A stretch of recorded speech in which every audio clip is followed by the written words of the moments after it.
Hey, what is up, everybody? This is your boy, the E-bike guy, back again with another video. And today is a little bit nippy out here. And you know, down here in Florida, when it starts getting a little nippy, you know, when it's back when it's like Halloween and Thanksgiving and Christmas coming around, because it's going to get a little chilly out here. But anyway, it's not too bad today. The sun is out and everything. But I got another video for y'all today, and it's a kind of an unusual one for me. We got a build video, and a customer brought a bike down for me to work on it. We're going to be modifying that e-bike, and this is one of those e-bikes that y'all hear all the time from Big Tito, and it's an Ariel rider Kepler. And I'm going to turn the camera around so y'all can see it right quick. All right, here she is though. This is the Ariel rider Kepler right here.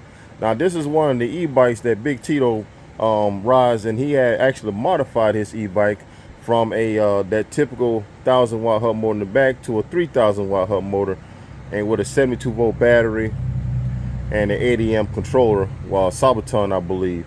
And I think this is the same color that he has on, to be honest. But anyways, I'm not really familiar with the AR Kepler.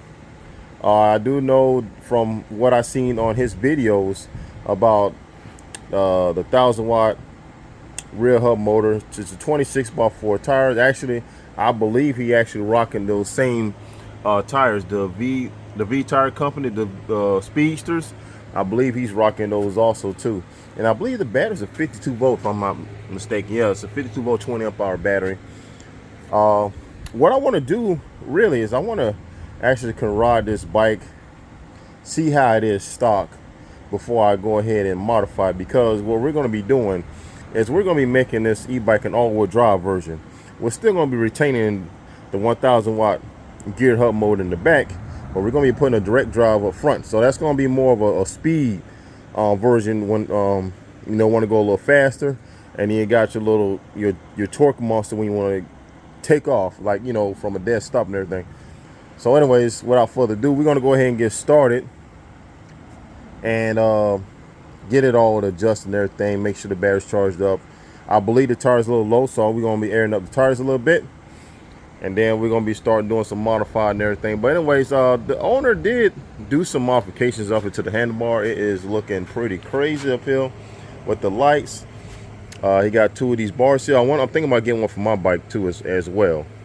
Also, he had problems with the we're going to be switching out these Tetro hydraulic brakes, because right here is cross threaded and he couldn't get it to seal right, and just been leaking. So these are not working right now. So I'm probably going to be salvaging these Tetros right here and see if I can get them to work again. But he got some new ones going on this bike as well to match the color scheme that he has on this bike. Also, the seat post is actually a suspension seat post, and this is it's not a quick release right here, you see.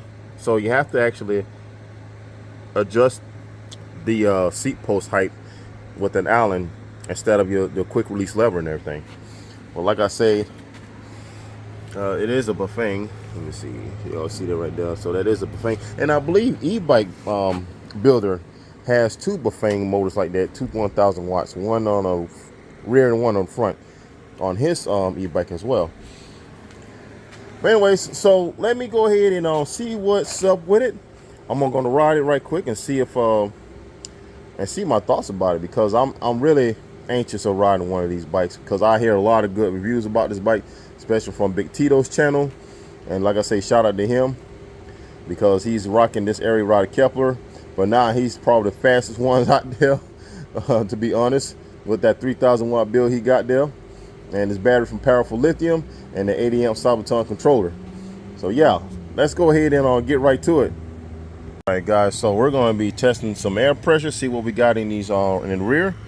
And right now we at 10 psi, so I'm gonna go ahead and switch that over to like custom,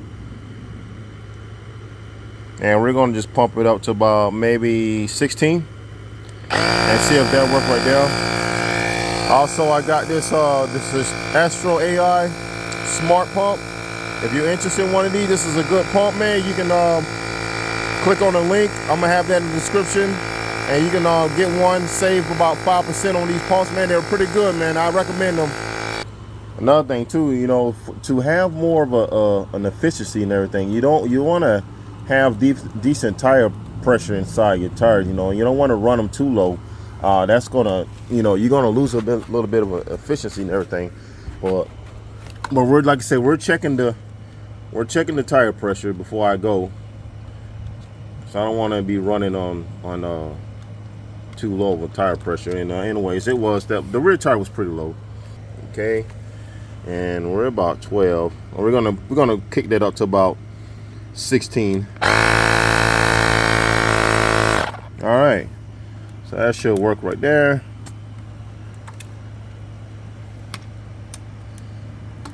Good pump, man. Like I say, I probably never go back to a mechanic pump again. Like I said, I gave it my good one. I had, you know, had dual pressure zones. I gave that to my neighbor down the street, and it, you know, I have no idea what he did. I really don't care because I have this one now. So I'm gonna turn this off. And yeah, now we're ready to ride. All right, so here we go. We got all the contents right here. So here we go. We got a battery by Unipec Power. Now, judging by the size of this battery, I don't know exactly what size battery this is, but whatever it is, a really looks like a high capacity one. So we're gonna see what size battery we're going with on the front hub motor. Let's see here. So 72 volt, 25 amp hours. Okay, so this is a speed demon. So this is what's gonna drive that Ariel Kepler to the moon. Okay.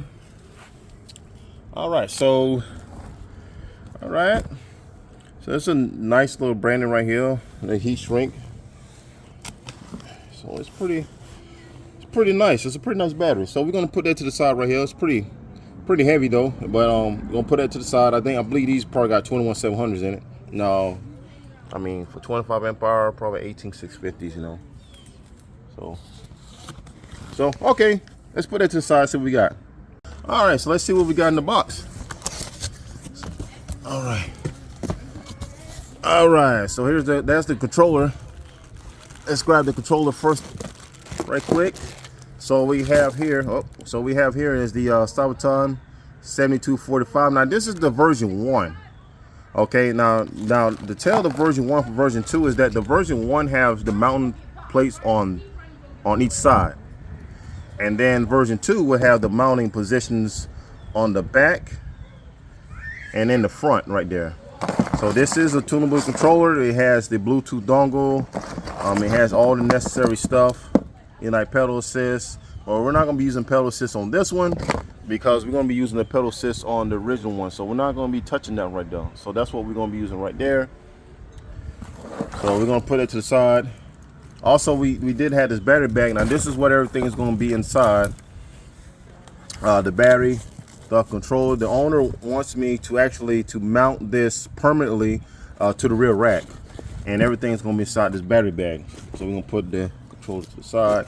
Let's see what else we have. Let's get rid of some of this foam if we can. Well, no, we can't. So we got most of the Ariel kits have all the necessary hardware, like the throttle.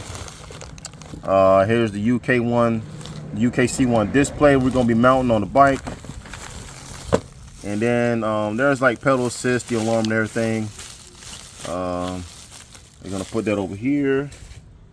Also the display. Let's see what we got. So we got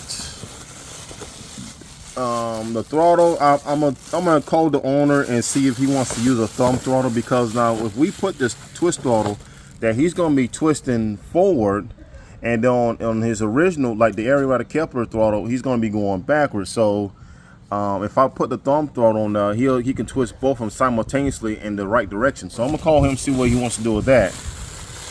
Also, we have like the brakes and everything. I don't think we're gonna be using these, so we're gonna put that to the side also, because we also have some brakes that we're gonna be actually putting on. He had brought some, let me see here. So we got some zoom brakes. Also, we have some some floating rotors that he wants to install. I didn't even know that. So yeah, we're going to be installing floating rotors also. All right. And here's the brakes right here. So we're going to put some zoom brakes on there. These are 4-piston calibers. Now I had these on my 5001 e-bike for a long time. They just started giving me some problems. Actually, I can't seem to get them to stop, run out of fluid somehow. I don't know. I've been checking, but all of a sudden, you know, I have to constantly bleed them, you know, saying, in order for them to work right. But hopefully the owner has good luck with these, you know, saying he won't have to touch these and everything. So let's put that to the side. So those are what's going on there, and they match the color of his bike. And then we got the other stuff like the other master cylinder and everything, and all the mountain hardware. We also going to have some torque arms going to be going on there as well. On these up now, I'm gonna show you what I'm gonna do to these. Now I'm not gonna be putting the nut and bolt on the pivot like right here and there. I'm actually gonna weld this. I'm gonna weld this together, and it's gonna be in a fixed location. Then I'm gonna use the hose clamp to mount it on the fork. Now if this hose clamp is too small, I'm gonna go to a hardware store and get bigger ones, so it'll be more secured. And then here we go. We got the hub motor. Now this is a 2,000 watt front hub motor, and that's what we're gonna be installing on the on that fork there. And so I think that the UKC1 display came in this box right here. But here's all the hardware that we need to get it mounted properly. So I think that's about it as far as the hub motor goes and everything. It's only a champion wheel. So it's on the champion wheel exactly as my 8,000 watt hub motor. I like these wheels right here. I'm actually going to have to order me another one because of the fact that mine is bent. I have no idea how. But anyways, yeah, that's what we're going to do. And then that's it. We're going to be taking this hub motor off. And then we're going to go ahead and get that front tire off and everything. Put the brakes and everything on. Get it spaced out and everything. And get it set right. So that's what we're doing right there. And also one thing I failed to mention is that we're going to be actually taking this XT60 out. And we're going to be changing it to an XT90. But yeah, we're going to change that to XT90s though. Oh my god, man, I finally got the rim tape on this 2,000 watt behemoth right here, man. And boy, I don't know what kind of rim tape this is, but it is not stretchable, I can tell you that.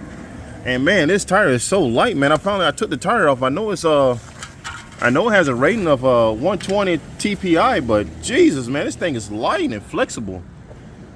Holy crap.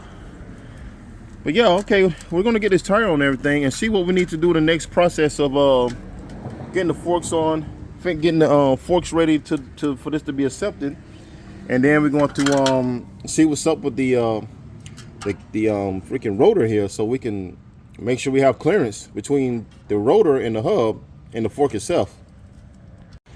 All right, so sometimes when you're doing a front wheel conversion, I usually like to do some spacers right here. So you can get these are like metric, these are like 8mm washers you can get at like Ace Hardware. And what I like to do, I like to put these in just for clearance issues. And that's usually all you have to have is some spacers like this. You have to take this crap off right here. I don't know why they include this, but this is very soft and everything. And what happens is if you use this and you tighten it down, this can actually get soft and loosen up these little screws here, and it'll cause all kinds of problems. So I recommend using some spacers whenever you do a hub motor conversion anyways, no matter if it's a front or rear wheel. So just a keynote, you know. And then we're going to be installing these new 180 millimeter floating rotors, and what I like to do, I like not to touch the shiny part, which is the pad's gonna be riding on, because if your hands are greasy or dirty, it'll cause a lot of noise, a lot of squeakiness and a lot of noise, and you don't want that, you know what I mean? So yeah, we're gonna be installing this and everything. I have the tire and everything on, and we're gonna be removing this this plug right here so we can get the torque arm through, because we're gonna be using double torque arms on this bad boy. We don't want this bad boy to come loose for any reasons. So yeah, better be safe than sorry. All right, so as you can see here, I test fitted the wheel, make sure that I ain't have to do no crazy behind modifications to the dropouts on the fork. And as you can see, this thing fit right on the slot, so nice and snugly. So I ain't even have to do nothing of that matter. So anyway, so I'm gonna have to do some washers. I might have to add a washer there. And then on the other side, I'm about to add a washer there as well. And it looks like I'm gonna need to add 2 on this side. And then on this side, just 1. We're gonna see if I need to add either just washers on both sides, because that one's a little closer to the dropout and this one's a little farther apart. So what I'm gonna do, I'm gonna go ahead and add those 2 washers and see where we at. And I won't need to do no modifications, just to when I put the new zoom brakes on, I'll just reposition it and everything and just tighten those up. All right, so here, figure out the torque arm situation. So what I like to do right here is I like to position the torque arm where I'm gonna need it at. And then, so let me show you for example. So we got the torque arm, the complete torque arm. So what I'm gonna do is I'm going to put the nut and bolt here, get it positioned where I want it. And then you see it has resting on the fork. The fork here, the tube on the fork. And so what I'm gonna do is I'm gonna put that nut and bolt right there, get it positioned, and then I'm gonna take it off like that, and then I'm going to weld it in place. So that's gonna be permanent. And what I'm saying is I don't want to have no pivot right here. So just in case the nut and bolt loosens up here, it won't move, it'll just be stationary. So the only thing that actually be putting the torque arm would be actually this here, this whole fork right here, the tube of this fork. You know, that's where all the torque is going to be, right there where that the clamp. Let's see, I don't know if this thing is even big enough. Like I say, I don't think it's big enough, but it's not. I got hose clamps in the back that I can exchange for this, so it can be mounted up right there. So yeah, we're going to get that torqued up, and we're going to be painting this black as well, so it can match the fork, and also the hose clamp's going to be painted black as well, so we can get that, you know, that blend in, that black stealthy look and everything of that torque arm. So anyways, after I get that mounted up, then I can go ahead and direct the wire up behind the baggie right here, and then it's going to go down this the top tube right there, and then that's where it's going to be going in the battery bag. That's where the controller, battery, everything going to be housed right in that back rack right there. And so we ran into a little problem, a problem that I never really ran into before, so this is the first for me. But anyways, so what we have here is that I can't put washers right here because of the fact that there's a little, it's tapered right here where the shaft and the hub motor cover is right here. You see where my finger pointing. So what's going on is that I can't put this washer here to actually to take away some of that recess that's on this hub, this rotor. And what's going on is that if I take this rotor and flip it up right side up and tighten this down, it will actually distort the rotor, cause it to warp. Now the only way to alleviate that is I have to flip it over like this, where the flat sides is facing flat on the hub motor, to counteract that that warpage. As you can see, the original Tetra brakes rotor that come off of is flat, as you can see. So it's all flat. There's no taper in, no recess or nothing like that. So it's all flat on both sides. So as opposed to these rotors, it's flat on one side, which is the right way, and it's has a recess on the other. So we have to flip this over in order to counteract that. But it doesn't matter. It's just that the writing is on, you know, on the right side, and you know, and then on this side right here, there's no writing on it. But this is the only way to do that without having to warp the rotor. So dang, I'm gonna have to do it to this one and flip that one over as well. That's on that hub motor. I don't know, but we'll see. All right, so as you can see, we had got the throttle on, and I'm thinking the customer gave me full control of everything what I think was best for me, and then he'll adjust to it as well. So in my opinion, I think that both throttles will be real good on the same side, so that way he can actually do this simultaneously, control both motors at the same time. So as you can see, I got the front hub motor in nice and secured, I got the custom torque on, man. I got it welded. Like I said, I prefer this welded. And I had to mark it up. I didn't have it in that pivot the hole like I wanted to, because I didn't have enough clearance. So I had to weld that on. And I got the scrap on everything. And I got everything all nice and tight. Now I'm going to put some wire loom. I'm not done with this yet, because I got to switch over the brakes. Once I get those done, then I can tidy all this up with the wire loom and everything. And I think tomorrow we're going to go ahead and work on the battery and controller and get this bad boy tuned. And we're going to go for a test drive. So tell me what y'all think. Y'all think this is going to be a little bit faster than just that 1,000 watt per frame motor right there? Let me know, because I never ridden a front wheel drive hub motor. And I know it's going to be a little bit of torque still, especially with the 2,000 watt front hub motor. So yeah, kind of nervous at the same time, but yet excited.